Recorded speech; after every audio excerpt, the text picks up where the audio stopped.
자, 오늘 섞지 말아라라는 제목으로 말씀 나누도록 하겠습니다. 섞지 말아라. 자, 이 잠언 말씀이 아버지가 아들들에게 혹은 딸도 포함된 겁니다. 자녀들에게 그냥 하나님의 집으로 돌아가기 전에 마지막 유언을 하는 그러한 모습으로, 그러한 모양새로 여러분이 인식하시고 잠언 말씀을 읽으시면 더 깊게 마음속에 들어옵니다. 그래서 자녀들에게 권면의 말씀을 하고 있잖아요. 지난주 말씀은 제목은 뭐였죠? 마음을 지키라. 그죠?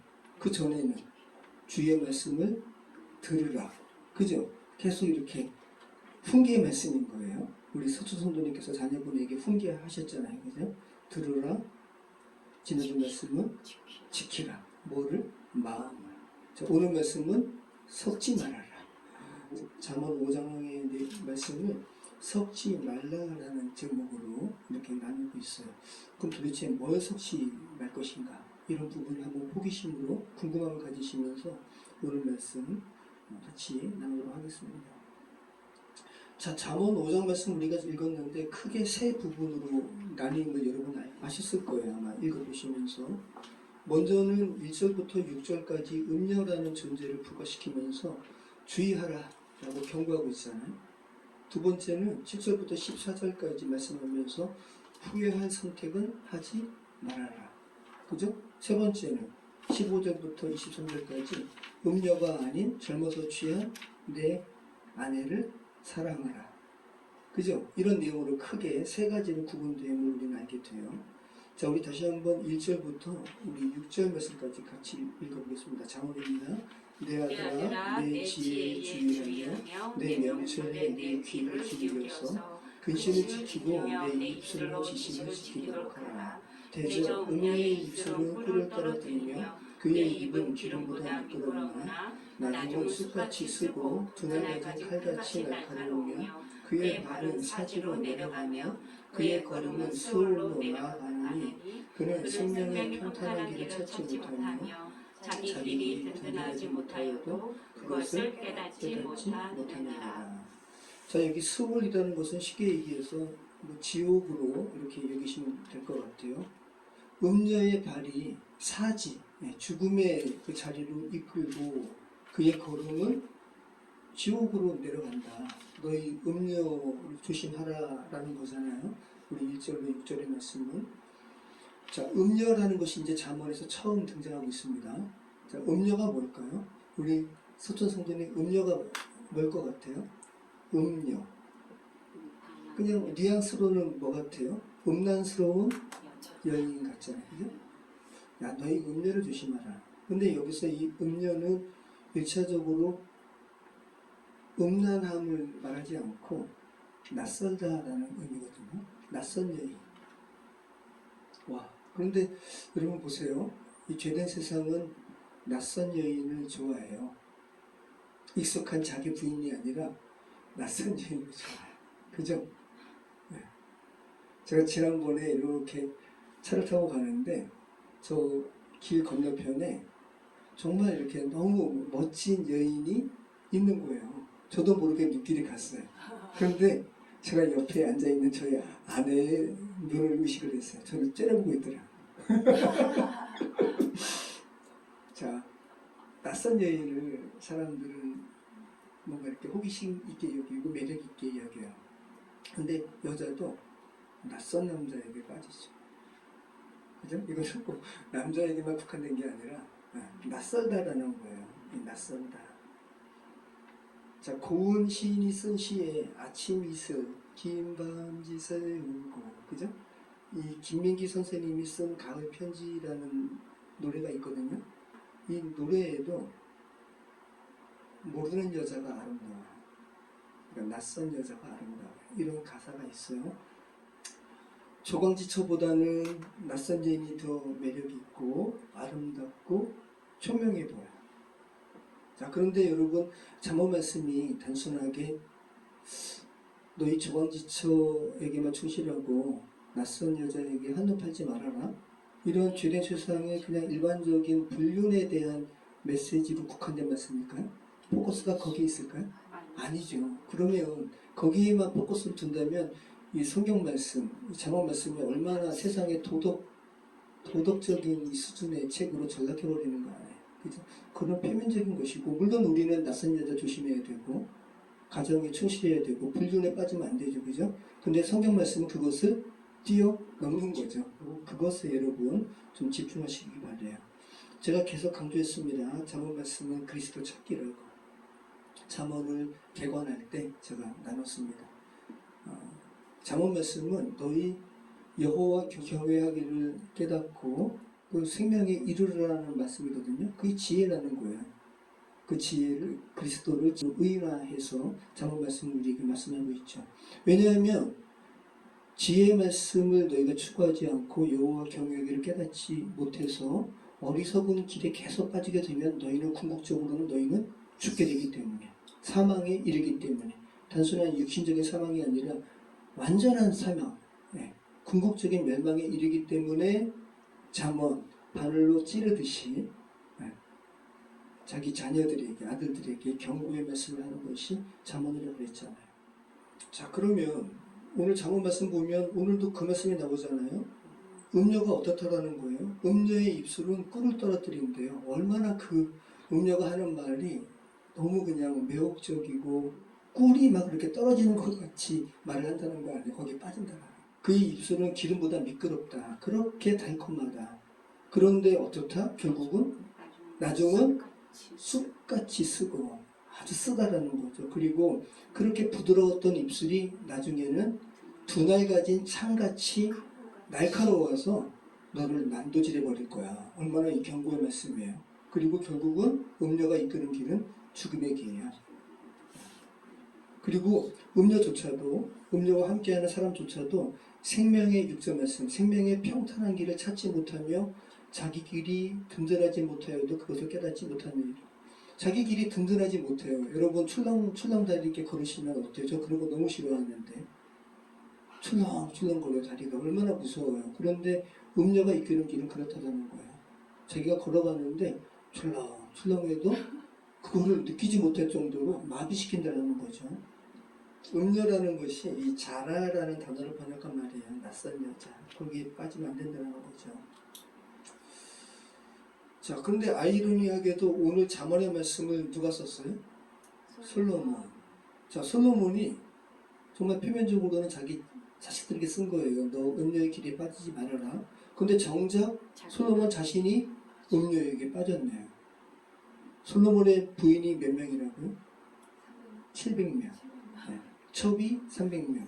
의자왕의 3.9녀처럼 첩이 300명이었어요. 이것이 정확하게 기록에 나와 있어요.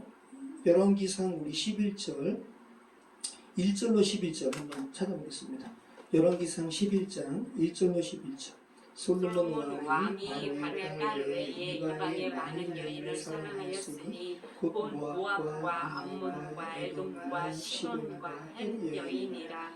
여호와께서 일찍이 이 여러 백성에 대하여 이스라엘 자손에게 말씀하시기를 너희는 그들과 서로 통혼하지 말며 그들도 너희와 서로 통혼하게 하지 말라. 그들이 반드시 너희의 마음을 돌려 그들의 신들을 따르게 하리라 하셨으나 솔로몬이 그들을 사랑하였더라. 왕은 후궁이 700명이요 첩이 300명이라. 여기서 후궁은 그러니까 아내죠. 아내가 700명이고 첩이 300명이라. 그의 여인들이 왕의 마음을 돌아서게 하였더라. 솔로몬의 나이가 많을 때 그의 여인들이 그의 마음을 돌려 다른 신들을 따르게 하였으므로 왕의 마음이 그의 아버지 다윗의 마음과 같지 아니하여 그의 하나님 여호와 앞에 온전하지 못하였으니 이는 시돈 사람의 여신 아스다롯을 따르고 암몬 사람의 가증한 밀곰을 따름이라. 솔로몬이 여호와의 눈 앞에서 악을 행하여 그의 아버지 다윗이 여호와를 온전히 따르는 같이 따르지 아니하고 모압의 가증한 그모스를 위하여 예루살렘 앞 산에 산당을 지었고 또 암몬 자손의 가증한 몰록을 위하여 그와 같이 하였으며 그가 또 그의 이방 여인들을 위하여 다 그와 같이 한지라. 그들이 자기의 신들에게 분양하며 제사하였더라. 솔로몬이 마음을 돌려 이스라엘의 하나님 여호와를 떠남으로 여호와께서 그에게 진노하시니라. 여호와께서 일찍이 두 번이나 그에게 나타나시고 이 일에 대하여 명령하사 다른 신을 따르지 말라 하셨으나 그가 여호와의 명령을 지키지 않았으므로 여호와께서 솔로몬에게 말씀하시되 내게 이러한 일이 있었고 또 내가 내 언약과 내가 내게 명령한 법도를 지키지 아니하였으니 내가 반드시 이 나라를 내게서 빼앗아 내 신하에게 주리라. 네, 솔로몬에게 하나님께서 두 번이나 나타나셔가지고 와 너 원수를 제하게 하고 어떤 부귀 영화를 구하는 게 아니라 나를 온전히 순종해서 판결하는 마음을 주사, 그죠? 지혜의 마음을 구하는 부분에 대해서 하나님 칭찬하시고 그거 외에도 다른 것도 주셨는데 그런 솔로몬이 이렇게 다른 신을 섬기는 상황이 됐는데 그 이유가 뭐라고요? 다른 여인을 첩으로 뒀고 다른 여인을 사랑했기 때문에 오늘 잠언 말씀을 하면 뭐예요? 지금 낯선 여인을 이렇게 뒀기 때문이죠. 제목을 제가 섞지 말아라 라고 했잖아요. 열왕기상 1절로 11절 말씀에 그 섞지 말라라는 것을 한자로 두 음절로 이야기하고 있죠. 2절 말씀 보면 뭐예요? 섞지 말아라. 그들과 서로 통혼하지 말며 너는 언약 백성 안에서 아내를 얻어야지 이방신 우상을 섬기는 이들과 통혼하지 말아라. 이것이 낯선 여인과 그런 관계를 맺지 말아라 라는 부분과 연결이 되어 있는 거예요. 그러니까 지금 성경 말씀이 계속해서 창세기부터 이게 구속사적으로 이렇게 연결되는 말씀인데 잠언 말씀 시가서마저도 창세기 말씀부터 계속 이루어져 왔던 하나님의 백성과 하나님의 백성이 아닌 사람과의 그 결합을 금지하는 그 내용이 오늘 잠언 말씀에도 그대로 있다는 것을 알게 되죠. 계속 성경은 이 말씀의 연속이었어요. 창세기 3장의 아담과 하와의 타락의 기사 이후에 창세기 4장은 어떤 말씀이에요? 가인이 나오죠. 그죠? 이 가인이 아벨을 때려 죽인 이후에 창세기 4장은 어떤 기사로 가득 차 있냐면 가인의 후손이 잘 되는 기사로 가득 차 있어요. 세상의 문명이 다 가인의 후손들이 세상의 문명의 어떤 선조 역할을 했다고 창세기 4장은 기록하고 있어요. 가축을 치는 자, 축산업의 시조가 가인의 후손 야다의 아들 야발이고요. 음악하는 자의 조상, 음악하는 자의 조상을 유발로 가인의 아들이에요. 가인의 자손이에요. 그리고 쇠로 여러 가지 기구를 만드는 자가 누구예요? 가인의 자손 두발가인. 이제 기억이 나시죠?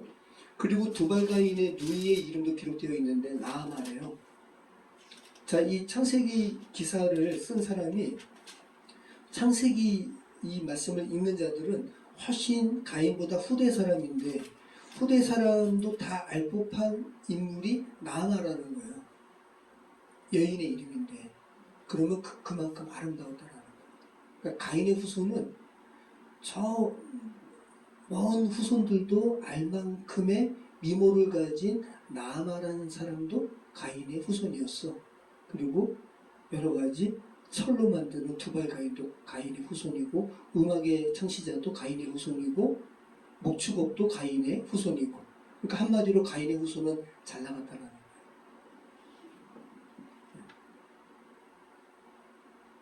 그런데 이 가인의 후손이 세상적으로는 잘 나갔지만 하나님께는 하나도 기억되지 세상 사람에게는 나아마도 기억되고 두발가인도 기억되고 여러 가지 기억되지만 하나님을 떠난 자의 이 후손은 하나님께 기억되지 않는다. 이것을 강조하기 위해서 이제 창세기 4장의 후반부에 가인이 때려 죽인 아벨을 대신해서 하나님께서 셋을 주시죠. 그죠? 셋을 주시는데 그 셋이 아들을 낳고 이름을 줘요. 에노스라고. 그런데 그 에노스의 이름과 관련해서 어떤 부분을 창세기 기자가 언급하냐 하면 그때 비로소 사람들이 하나님께 예배했다라는 하나님의 여호와 이름을 불렀다라는 그 내용이 삽입되어 있어요. 우리 같이 한번 읽어볼게요. 창세기 4장 26절.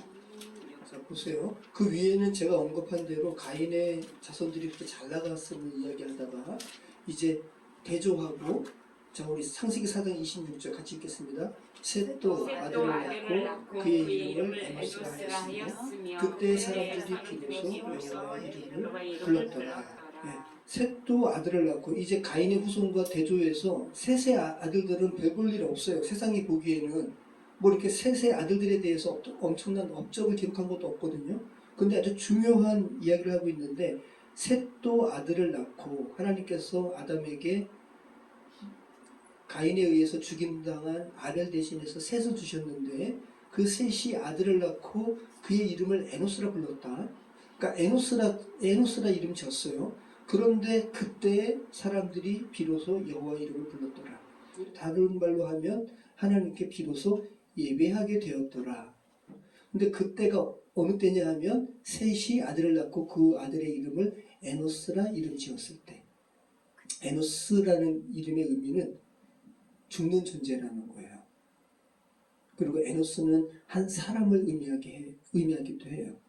사람을 의미하는 단어가 에노스고, 자, 사람은 결국은 죽는 존재죠. 아, 우리가 천년만년 사는 것이 아니구나. 언젠가는 우리의 육신적인 생물학적인 수명이 다하는구나. 근데 그것이 끝이 아니라 우리는 그러면 우리를 창조하신 하나님께 우리의 삶의 여러 가지 행태에 대해서 보고를 하게 되는구나. 청지기적인 삶을 어떻게 살았는지 보고하게 되는구나. 우리가 하나님께 정말 하나님 앞에서 저는 정말 죽는 존재이군요. 나를 창조하신 하나님 앞에 저는 정말 피조물이군요. 라는 것을 인식할 때 비로소 창조주 하나님을 예배할 수 있다는 거죠. 그죠? 네. 가인의 후손의 기록과 대비해서 이 셋의 기사를 이렇게 기록하고 있다는 거 여러분 기억하시기 바라요. 그리고 이와 똑같은 패턴이 창세기 36장에 나와요. 창세기 36장은 에서와 야곱의 이 족보를 대비하면서 대비하면서 기록된 부분인데, 자, 창세기 36장 우리 19절로 22절 말씀 같이 한번 읽어보겠습니다. 에서가 이삭의 아들이에요. 그런데 가인처럼 하나님의 언약을 굉장히 이렇게 가볍게 여기고 중요시 여기지 않은 사람이에요. 그 에서예요. 자, 우리 같이 한번 읽어보겠습니다. 에서 곧 에돔의 자손으로서 족장된 자들이 이러하였더라. 그 땅의 주민 호리 족속 세일의 자손은 로단과 소발과 시브온과 아나와 디손과 에셀과 디산이니 이들은 에돔 땅에 있는 세일의 자손 중 호리 족속의 족장들이요. 로단의 자녀는 호리와 헤맘과 로단의 누이 딥나예요. 네. 자, 에서가 이삭의 아들인데 지금 에서와 관련해서도 지금 이방 민족과 통혼했음을 지금 말씀하고 있죠. 갑자기 호리족 속에 나오고 있어요. 그죠? 에서 곧 에돔의 자손으로서 족장된 자들이 이러하였더라. 그 땅의 주민 호리족 속 세일의 자손은 하면서 에서가 호리족 속과 통혼한 결과가 이 밑에 나오는 로단과 소발과 시브온과 아나와 이렇게 섞음, 또 피를 섞음의 기사를 창세기 기사가 또 고발하고 있는 거예요. 그러면서 이 에서의 그 자손들의 결국이 창세기 4장의 가인의 자손들처럼 잘 나가요. 나중에는 왕들이 나오거든요. 근데 그 왕들의 기사가 어떤 기사냐면 왕이 된 지 얼마 안 돼서 또 찬탈당하고 또 찬탈당하고 찬탈당하고 또 결국은 죽음의 기사로 점철돼요. 그러니까 계속 맥락이 같다라는 거죠. 자, 그러면 여기서 우리가 좀 주목할 부분이 뭐냐면 아나예요, 아나. 자, 우리 24절 다시 한번 읽어보겠습니다. 24절. 시브온의 자녀는 아야와 아나며 이 아나는 그 아버지 시브온의 나귀를 칠 때 광야에서 온천을 발견하였고. 네. 자, 이 시브온의 자녀는 아야와 아나며, 자, 이 시브온이 에서의 자손이죠. 근데 에서가 호리 족속과 통혼한 이 피를 섞은 결과예요. 네. 자, 그 중에서 아나에 대한 행위를 기록하고 있는데 아나가 뭘 했대요? 온천을 발견해요. 네, 그 아버지 누구의 아버지 시부온의 나귀를 칠 때 광야에서 온천을 발견하였고 서투 성도님 여기 노원구의 서울온천 아시죠? 네. 네, 서울온천 갑자기 그 땅에서 온천 나온 거 아니에요? 그죠? 여러 가지 그 경영 분쟁권이 막 있었는데 지금은 좀 안정화된지 모르겠는데 그 교회들을 쓴 거 아니에요? 네, 교회도 그 안에 있고요. 자, 광야에서 온천이 발견되면 아나가 와 그럼 이제 재벌됐다라는 말일까요? 네? 그죠? 자, 이 온천의 의미가 이 온천으로 번역된 단어가 옘인데 옘이라는 단어에 온천이라는 의미도 있고요. 날이라는 의미도 있고요. 그리고 노새라는 의미도 있어요. 노새. 노새가 뭔지 아시죠? 나귀와 말과 섞은 그런 결과가 노새죠. 자, 보세요.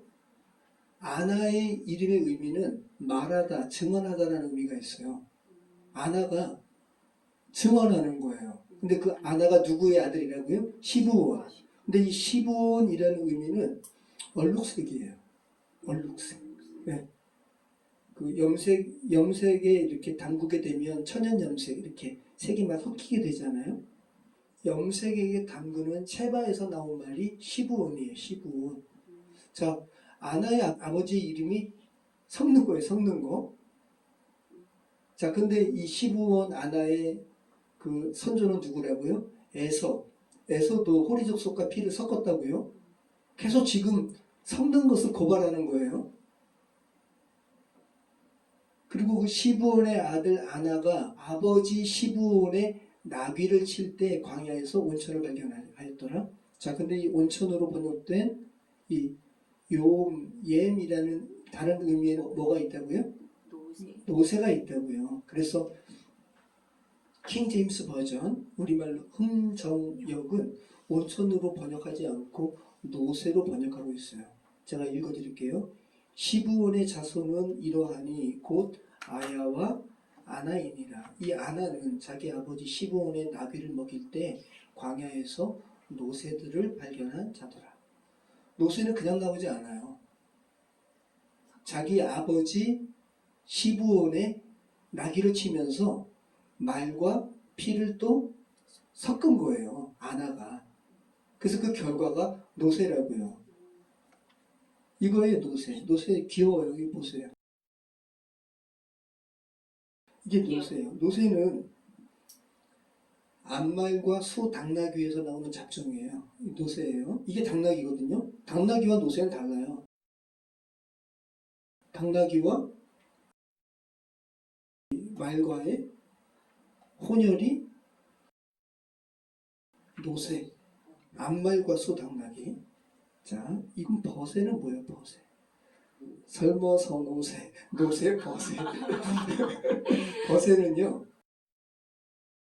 노새와 생김이 다르죠? 보세요. 노새는 당나귀 같아요. 당나귀랑 많이 닮았어요. 왜? 아버지가 나귀이기 때문에 그래요. 나귀와 많이 닮았죠, 노새는. 근데 이 버새는 말과 많이 닮았죠? 네. 근데 노새는 힘이 세다 그래요. 근데 이 버새는 힘이 약하다 그러고 되게 작다 그래요. 노새는 덩치가 커요. 버새는 덩치가 작아요. 이 버새는 순말과 암당나귀. 그런데 노새와 버새는 둘 다 후대를 못 봐요. 생명을 전달하지 못해요. 섞음의 결과예요. 자, 성경 말씀과 굉장히 이게 일치되는 게 있어요. 생명이 없어요. 자, 에서의 후손은 결국은 왕이 창탈하다가 다 죽는다고요. 그거를 고발하고 있는 거예요. 가인도 마찬가지고. 그래서 가인의 후손과 대비해서 셋의 후손에 대한 족보가 나오는 거 아니에요. 그리고 셋이 아들을 낳았는데 에노스다 했다. 에노스의 의미는 죽는 존재다. 우리 인간이 비로소 죽는 존재임을 알 때 우리를 창조하신 여호와 하나님께 예배하는 존재가 된다는 거죠. 이거는 뭐예요? 호랑이에요? 사자예요? 이거는 라이거예요. 라이거. 라이거는 숫사자와 암호랑이에서 나오는 거예요. 수사자와 아무런. 근데 자연 상태에서는 이게 안 나와요. 인간이 억지로 교배시키는 거니까 인간이 약한 거죠. 라이거도 후손 못 봐요. 근데 라이거는 되게 크다 그래요. 네, 라이거. 이건 라이거. 이거는요? 이건 타이온. 타이온은 또 라이거와 다른 상황이에요. 타이온은 숫 호랑이와 암 사자에서 나온 나물인데 얘는 또 개체가 작다 그래요. 라이거는 큰데 타이온 또 다른 말로 타이곤이라고도 하는데 타이곤은 개체가 작아요. 근데 얘도 후대를 보겠어요? 못 보겠어요? 얘도 못 봐요. 생명력이 없어요. 섞음의 결과는 생명으로 이어지지 않아요. 그거 생각하시기 바라요. 그래서 섞음은 하나님께서 정하신 질서가 아니라는 거예요. 잠언 말씀도 오늘 그 말씀하고 있는 거예요. 그래서 오늘 우리가 읽은 이 창세기 36장의 말씀은 이 섞음과 관련된 잠언 말씀과 구적사적인 맥락으로 본다면 온천이 아니라 노새를 발견하였더라라고 해석하는 것이 더 이렇게 자연스럽죠. 그러면서 창세기 36장은 이렇게 죽음으로 점철된 에서의 후예들을 열거하면서 이 같은 에돔 족속의 조상은 에서더라 라고 마치고 있어요. 시작은 뭐였냐면 36장의 시작은 뭐냐 하면 에서 곧 에돔의 족속은 이러하니라 라고 하면서 이 섞는 것을 계속 고발하다가 나중에는 죽음으로 끝나고 있어요. 그러면서 이들의 조상은 에서였더라. 그러니까 한마디로 어떤 걸 얘기하는 거예요? 정말 잘못됐다. 잘못 시작했고 결과도 잘못됐다라고 마침표를 찍고 있습니다. 오늘 잠언 말씀도 마찬가지죠. 다시 이제 잠언 말씀으로 돌아오겠습니다. 잠언 5장 7절로 우리 14절 말씀 같이 읽겠습니다. 그런즉 아들들아 나에게 들으며 내 입의 말을 걸지 말고 내 귀를 그에게서 멀리하라. 그의 진문에도 가까이 하지 말라. 두렵건대 내 존영이 남에게 잃어버리게 되며 내 수완이 잔인한 자에게 빼앗기게 될까 하노라. 두렵건대 타인이 내 재물로 충족하게 되며 내 수고한 것이 외인의 집에 있게 될까 하노라. 두렵건대 마지막에 이르러 내 몸, 내 육체가 쇠약할 때에 내가 한탄하여 말하기를 내가 어찌하여 풍기를 싫어하며 내 마음이 꾸지람을 가벼이 여기고 내 선생의 목소리를 청종하지 아니하며 나를 가르치는 이에게 귀를 기울이지 아니하였던 많은 무리들이 모임 중에서 큰하게 빠지게 되노라 하게 될까 염려하노라. 자, 우리가 지금 7절로 14절 말씀 읽어봤는데 한마디로 뭐라는 거예요? 경고하고 있는 거죠. 음료에게 너희 빠지지 말고 지혜로운 선택을 하라 라는 거예요.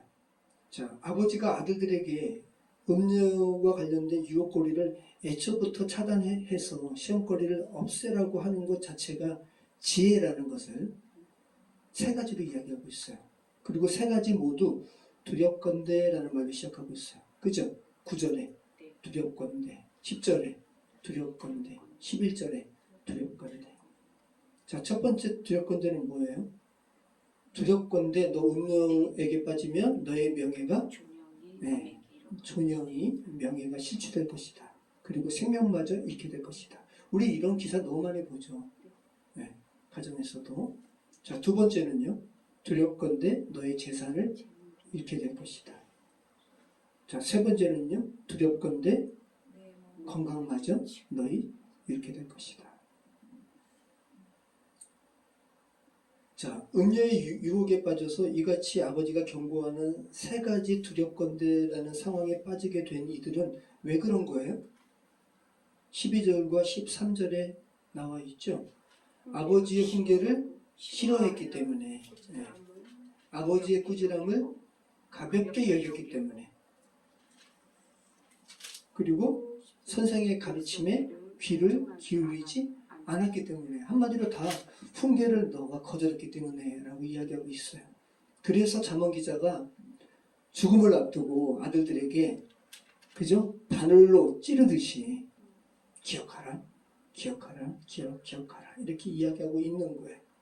그리고 14절의 말씀은 되게 굉장히 무섭습니다.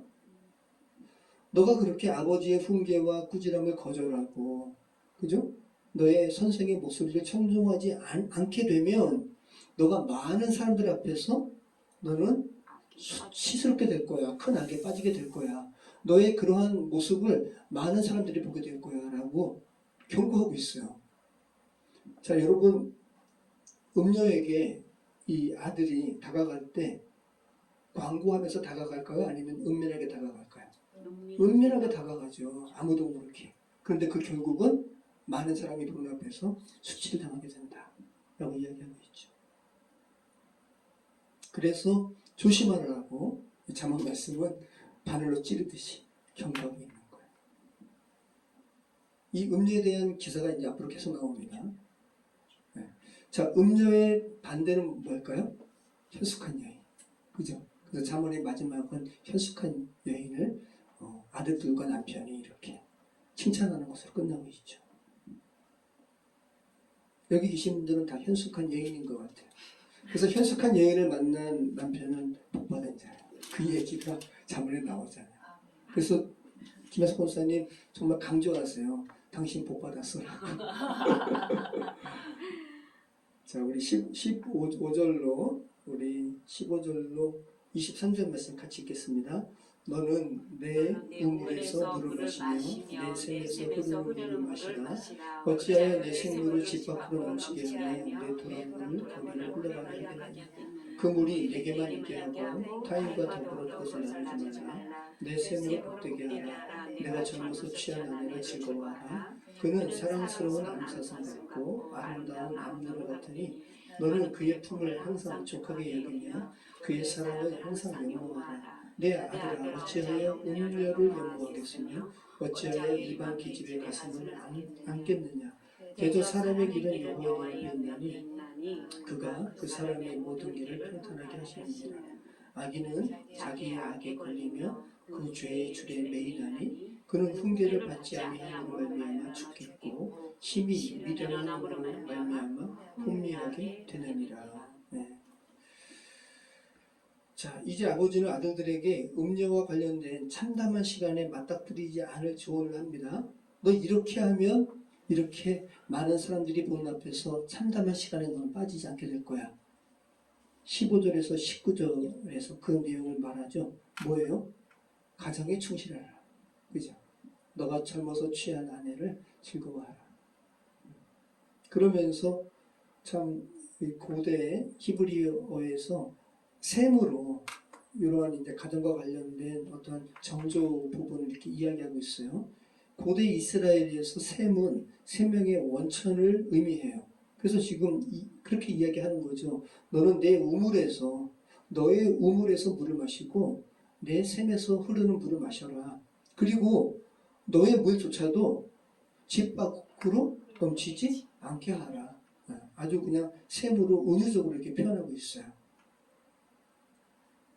그러니까 16절 말씀이 뭐죠? 어찌하여 내 샘물을 집 밖으로 넘치게 하여 내 도랑물을 거리로 흘러가게 하겠느냐. 그러니까 한마디로 이야기하면 너의 사랑과 후손의 원천이 너 집 안이 아닌 바깥으로 흘러가지 않게 하라. 가정에 충실하라. 이것이 너가 죽음으로 가지 않는 지혜의 길이다 라고 이야기하고 있는 거죠. 성은 하나님이 주신 축복의 셈이지만 경계를 벗어나면 수치와 파멸을 낳게 되고 궁극적으로 죽음에 이르게 된다라고 경고하고 있는 거예요. 자, 그러면 여러분 가만 보세요. 우리가 왜 죽어요? 우리는 원래 죽지 않는 존재로 창조되었어요. 그 죄로 인해서 죽는 거예요. 그죠? 그래서 부활이라는 것은 그죠? 죽음을 극복하는 거잖아요. 다른 말로 하면 죄가 극복되는 거예요. 그죠? 근데 오늘 말씀 보면 24절 말씀 보시죠. 그는 훈계를 받지 아니함으로 말미암아 죽겠고 심히 미련함으로 말미암아 혼미하게 되었느니라. 자, 훈계를 받지 아니함으로 말미암아 죽겠고 왜 훈계를 받지 않아요? 바로 그 이어서 이야기해요. 미련했기 때문에 그런 거예요. 어리석기 때문에. 그러면 어리석음도 결국은 죄라는 거예요. 어리석음의 결국이 죽음으로 인도를 받기 때문에. 그러니까 여기서 말하는 어리석음은 그냥 어때 지능이 모자란 어리석음이 아니라 노새같이 완고한 거예요. 하나님의 이 경고의 말씀을 계속 뻣뻣하게 목이 굳은 백성처럼 계속 뻣뻣하게 거절하는 것. 이것을 잠언은 어리석다라고 표현하고 있는 거예요. 죽음이 단순히 생물학적 최종치가 아니라 죄의 결과라는 거 여러분 기억하시기 바라요. 그래서 죽음을 초래한 어리석음에 빠지지 말라. 너희 그렇게 목이 굳은 백성처럼 그렇게 미련하게 굴지 말아라 라고 계속해서 잠언 말씀은 말씀하고 있다는 거 기억하시기 바랍니다. 말씀 마치겠습니다. 오늘 잠언 말씀은 저와 여러분에게 어리석은 자가 되지 말 것을 말씀하고 계세요. 그리고 다시 한번 특별히 여러분들은 여성이 많으시니까 여성이라는 것은 여러분이 어머니라는 거고요. 어머니라는 것은 생명을 허락하셔서 자녀가 있다라는 거고요. 그리고 자녀에게 생명의 말씀을 전할 책임이 여러분에게 있다라는 것을 잠언 말씀 말씀하고 있어요. 그래서 제가 잠언 개관 때 이야기했잖아요. 아버지는 자녀에게 어떠한 훈계를 한다면 토라, 여호와의 법을 전하는 사람은 어머니라고요. 네. 그래서 하나님께서는 저와 여러분이 특별히 여성인 여러분이 하나님의 법을 자녀들에게 잘 증거하기를 원하세요. 저희 어머니도 돌아가시기 전에 잠언 말씀 읽을 때 보면은 막 이렇게 음녀가 유혹하는 거 있거든요. 잠언 말씀에 저희 어머니 이렇게 아프셔가지고 말씀을 못 하셨는데 나중에 상효가 안 돼? 안 돼. 이렇게 경고하셨던 것이 기억이 나요. 저희 모쪼록 지혜로운 어머니 또 지혜로운 자녀를 이렇게 양육하시는 그런 귀한 삶을 살아가시길 바랍니다. 기도하겠습니다. 참 좋으신 하나님 감사합니다. 오늘 잠언 말씀을 통해서 섞지 말 것을 말씀하신 하나님의 말씀을 다시 한번 저희 마음에 담습니다.